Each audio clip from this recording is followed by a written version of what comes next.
कभी बीपीएससी से, कभी राज्यपाल से, शिक्षकों के साथ, तमाम माननीय विधायकों के साथ, और सदन में 3 बार घोषणा करने के बाद भी अगर कोई अधिकारी बात नहीं सुनता है तो हमें लगता है कि उस पर कार्रवाई होनी चाहिए। लेकिन इतना ज़रूर है कि इस सरकार की साख जो है उसको के पाठक ने गिराया है, क्योंकि वो चले गए लेकिन अभी तक लेटर जारी नहीं किए। तारीफ़ करते रहे हैं तो ये बताएं ना कि उन्हीं की बात क्यों नहीं सुने के पाठक। तारीफ़ भी आप कर रहे हैं, आप कर रहे हैं ईमानदार है। हमने कहा कि आउटसोर्सिंग एजेंसी वाले पूरे मामले में जांच बैठाइए, कैसे बिना टेंडर का ठेका मिल गया लोगों को। जिस तरीके से बिहार के शिक्षा विभाग के अपर मुख्य सचिव के पाठक जब से शिक्षा विभाग के अपर मुख्य सचिव बने, उसके बाद लगातार कहीं ना कहीं उन्होंने शिक्षा विभाग का साख खराब करने का काम किया। ऐसे में नीतीश सरकार लगातार उनसे काम करवाती रही। जिस तरीके से के पाठक की दिल्ली वापसी हो गई, उसको लेकर कई सारे सवाल उठा दिए माले विधायक संदीप सौरभ ने। ऐसे में संदीप सौरभ का यह साफ कहना है कि जिस तरीके से के पाठक अधिकारी बन के आए शिक्षा विभाग में, कहीं ना कहीं उन्होंने शिक्षा विभाग का या फिर नीतीश सरकार का साख खराब करने का काम किया। ऐसे में देखा जाए तो के पाठक लगातार तुगलकी फरमान को लेकर जाने जाते थे। विवादों से घिरा हुआ बिहार का शिक्षा विभाग था। ऐसे में उनको लेकर लीगल नोटिस जारी करना चाहिए था नीतीश सरकार को, लेकिन ऐसा नहीं किया। ऐसे में घोटाले को लेकर स्पष्टीकरण जब हमने मांगा तो इसको लेकर उन्होंने स्पष्टीकरण नहीं दिया। इससे यह साफ होता है कि के पाठक साफ सुथरे अधिकारी नहीं है। तो वहीं क्या कुछ कह रहे हैं माले विधायक पालीगंज से संदीप सौरभ, वो सुने आप लोग। सरकार ने फैसला तो लिया, और शिक्षा विभाग में लंबे समय से हम देख रहे हैं कि सिर्फ विवाद हो रहा था। कभी बीपीएससी से, कभी राज्यपाल से, शिक्षकों के साथ, तमाम माननीय विधायकों के साथ, और सदन में 3 बार घोषणा करने के बाद भी अगर कोई अधिकारी बात नहीं सुनता है तो हमें लगता है कि उस पर कार्रवाई होनी चाहिए।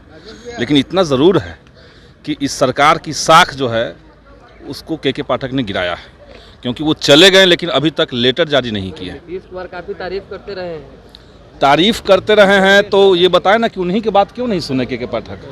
तारीफ़ भी आप कर रहे हैं, आप कर रहे हैं ईमानदार है। हमने कहा कि आउटसोर्सिंग एजेंसी वाले पूरे मामले में जांच बैठाइए, कैसे बिना टेंडर का ठेका मिल गया लोगों को। उस पर सब लोग खामोश बैठे हुए हैं, तो कहने से नहीं ना होगा। क्या लग रहा है, क्या चले गए, जांच होगी? सामान्य प्रक्रिया को हम लोग ये दबाव का है, ये निश्चित तौर से दबाव का है। उन्होंने कहा कि हम नहीं मानेंगे, बात नहीं मानेंगे, लेकिन अभी तक देख रही कि वो चले गए हैं लेकिन कोई लेटर जारी नहीं हुआ है। तो तमाम स्कूलों में अभी भी टाइमिंग वही चल रही है। जन्मदिन भी है नीतीश कुमार का, कुछ बोलिएगा? उनको सद्बुद्धि मिले, यही कहेंगे। संदीप सौरभ जी, जिस तरीके से के पाठक चले गए, पर टाइमिंग को लेकर अभी भी कोई लेटर जारी नहीं हुआ, क्या लगता है टाइमिंग? ये सरकार की असलियत दिखा रहा है कि सरकार जो है वो ठेके पर चलने वाली सरकार है। इसका कोई माँ बाप नहीं है। मुख्यमंत्री 3 बार सदन में कहते हैं लेकिन कोई सुनवाई नहीं, और वो चले गए लेकिन बात नहीं सुने। तो वैसे लोगों को आप क्यों रखते हैं विभागों के अंदर, जो सदन की गरिमा को प्रभावित करते हैं, सदन की गरिमा को लांछित करते हैं? सरकार को इस पर संज्ञान लेना चाहिए। नियोजित शिक्षकों को कहा गया कि नॉर्मल परीक्षा ली जाएगी, लेकिन वो लोग कह रहे हैं कि काफी टफ एग्जाम लग रहा है कि बीपीएससी। ये सीधे एनडीए का पुराना जो चरित्र रहा है, शिक्षक विरोधी, ये वही दिखाता है। इसमें कोई तर्क नहीं है। लेकिन वो लोग जो शिक्षक प्राइमरी के टीचर थे, उनसे आप बीपीएससी का सवाल पूछेंगे तो आप कैसे जांच पाएंगे कि वो टीचर अच्छे पढ़ा रहे हैं कि नहीं पढ़ा रहे हैं? आपको उनके लेवल का, उनके विषय का सवाल पूछना चाहिए था। यही कहा गया था कि मामूली सी परीक्षा होगी, हम लोगों से यही कहा गया था। लेकिन जैसे ही भाजपा की सरकार आई, हमने देखा कि एनडीए बीपीएससी का सिलेबस उनको दिया गया। पर के पाठक जा रहे हैं, कहा यह भी जा रहा है कि जो वीसी हैं या फिर अन्य शिक्षक हैं, उनकी परेशानी बढ़ा करके जा रहे हैं। परेशानी तो बढ़ाए हैं, विवाद बढ़ा दिए हैं। आईसीटी इंस्ट्रक्टर जो हैं, कंप्यूटर इंस्ट्रक्टर जो स्कूलों में बहाल किए गए थे, 6 महीने से ठेका पर बहाल जिनको किया गया था, एक को भी पेमेंट नहीं मिला, उनकी नौकरी खत्म की जा रही है। तो आप समझ लीजिए कि सब लोग पैसा देकर के नौकरी में गए, पेमेंट भी नहीं मिला, अब नौकरी भी खत्म हो रही है।